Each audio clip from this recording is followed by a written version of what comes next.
আসসালামু আলাইকুম দর্শক, স্বাগত জানাই আমাদের কৃষি কালচার দেখতে। আমি এখন আছি মাদারীপুরের কালকিনিতে। এখানে আমার একটা ছোট্ট খামার আছে। এই যে দেখুন, আমার সঙ্গে এসেছে একটা আমার পোষা কুকুর, আমার সঙ্গে খেলা করছে। বাচ্চা একটা কুকুর। গত কয়েকদিন ধরে এই কুকুরটা আমার সঙ্গেই থাকে। তো সকাল হয়নি, এখনো সকাল হয়নি।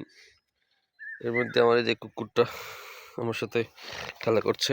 এই যা যা যা যা যা, শরীর চাটাচাটি করছিল, যা ভালো লাগছিল না আমার, তাই এটাকে তাড়িয়ে দিচ্ছি। দেখুন, সূর্যের আলো ফোটে নাই এখনো। সকাল 6টার কিছু সময় পর আমি এসেছি আমার খামারে গাছগাছালিতে যত্ন নিতে। গতবার লাগানো মরিচ গাছের ফুল আসতে শুরু করছে, আলহামদুলিল্লাহ।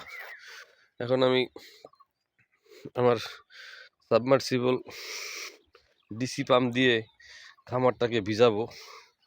প্রথমে ওই অংশটাকে ভিজাবো, ওই পাশে পানি নিব, তারপর এই পাশটা দিয়ে ভিজাবো।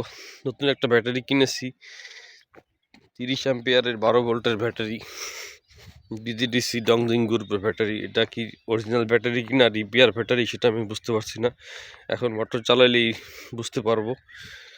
তো মোটর চালানোর জন্য উদ্যোগ নেওয়া শুরু করছি। এই যে এই পুকুর থেকে পানি নিয়ে ওই পাশটা ভিজাবো।